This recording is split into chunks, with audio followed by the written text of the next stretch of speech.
람세스 3세는 세트나크트 왕의 아들로서 이집트 신왕국 20왕조 두 번째 왕이었습니다. 해상민족의 침입을 물리치고 리비아인들의 침공을 막아내었습니다. 마디나트 하부 신전을 완공했으며 카르낙 신전을 재건축했습니다. 궁중의 음모로 암살되었을 가능성이 있으나 확실한 증거는 없습니다. 안녕하세요. 역사산책 자팍다식 채널입니다. 오늘은 파라오 중의 파라오 람세스 3세 해상민족을 물리친 왕이라는 제목의 영상 보내드리겠습니다. 구독과 좋아요 부탁드립니다. 감사합니다. 고대 이집트는 고왕국, 중왕국, 신왕국의 세 시대로 구분되곤 합니다.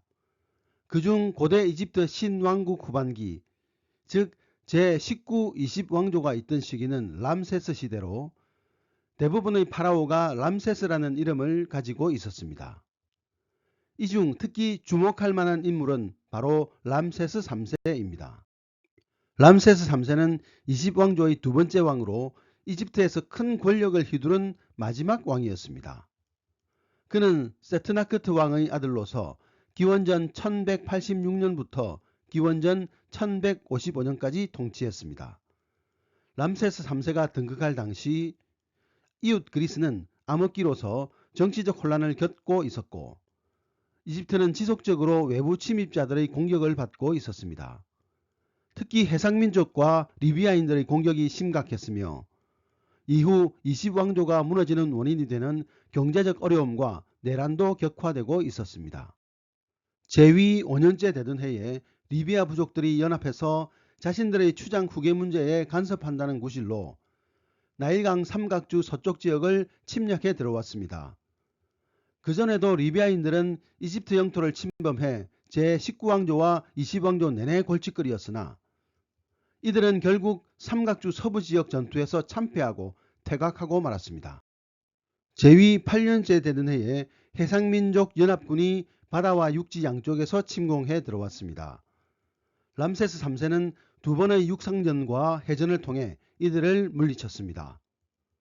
이집트인들은 바다에서는 약체로 유명했으나 람세스 3세는 해안을 따라 사수들을 배치하고 나일 강변으로 다가오는 적함을 향해 계속 화살을 쏘게 했습니다. 그런 다음 갈고리를 던져 적함으로 넘어가 백병전을 치렀습니다. 해상민족은 결국 패배하고 말았습니다. 헤리스 파피루스, 즉 람세스 4세가 아버지인 람세스 3세의 치적에 대해 적은 기록에는 다음과 같이 기록되어 있습니다. 나의 국경에 도달한 자들의 심장과 영혼은 최후를 맞이하게 되었다.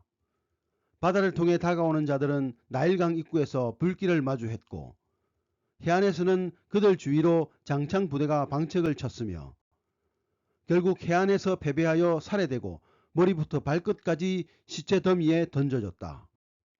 람세스 3세는 해상민족을 휘하에 복속시키고 가나안 남부지방에 정착시켰으나 이것이 그의 명령이었다는 명확한 증거는 없습니다.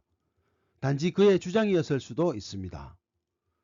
람세스 3세는 또 제위 6년과 11년에 이집트 서부 삼각주를 공격하는 리비아족과 두 번의 전쟁을 치렀습니다.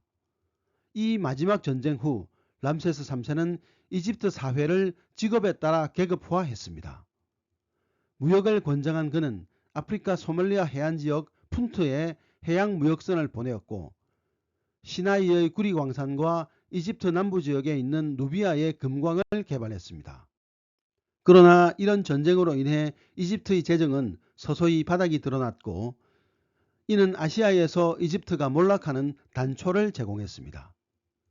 전쟁으로 인한 첫 번째 고난은 람세스 3세의 제위 29년의 노동자들의 반란이었습니다. 세트마트에서 무덤을 축조하던 왕실 무덤 축조자들과 장인들이 음식 배급이 제때 이루어지지 않자 파업을 일으킨 것입니다. 중단되었던 작업은 상이집트 고위관리의 중재로 겨우 다시 시작될 수 있었습니다.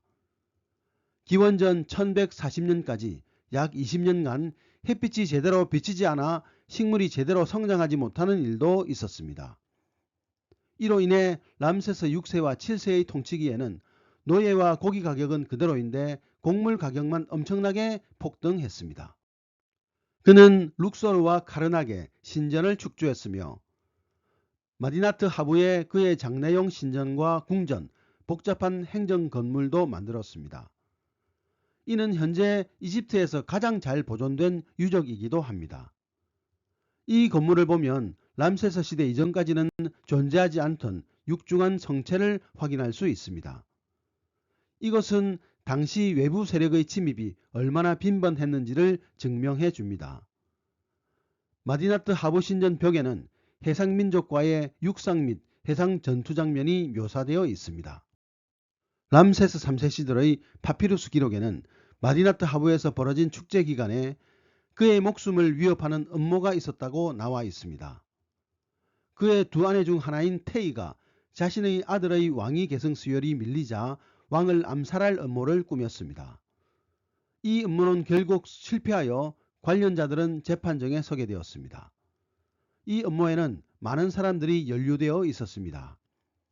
주모자 테이와 아들 펜타웰레, 람세스의 왕실 담당자 페베카멘, 7명의 왕실 하인과 2명의 국고 담당자, 병사 2명, 왕가의 친척 2명과 전령관 1명이었습니다. 주동자들 모두는 처형된 것으로 여겨지며 재판에 회부된 몇 명은 독약을 먹고 자결했습니다. 3번의 재판을 통해 총 37명이 사형 선고를 받았습니다. 테이와 펜타웰레는 내세의 삶을 누릴 수 없도록 무덤이 파헤쳐졌고 이름까지 삭제당했습니다. 재판 기록을 제외하면 그들의 무덤에는 철저하게 아무것도 남지 않았습니다. 당시 함께 고발되었던 하렘의 유자들은 재판관을 유혹하려 했지만 결국 발각되었고 유혹에 넘어간 재판관들은 큰 처벌을 받았습니다. 암살 계획이 성공했는지는 기록이 없습니다.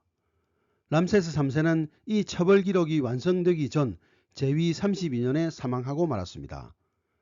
그의 몸에는 어떤 상처도 없지만 세월이 지나는 동안 상처의 흔적이 사라졌을 수도 있습니다. 아니면 독약을 사용했을 수도 있을 것입니다.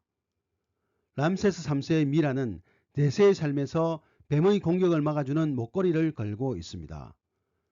음모자들 중에는 그의 음식을 담당한 하인도 있었고 뱀을 부리는 사람들도 있었을 것입니다.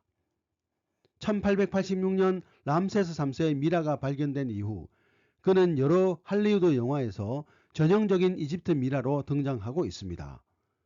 그의 무덤은 왕들의 계곡에서 가장 큰 무덤이기도 합니다. 오늘의 참고도서는 세계사를 움직인 백인이라는 책이었습니다. 감사합니다.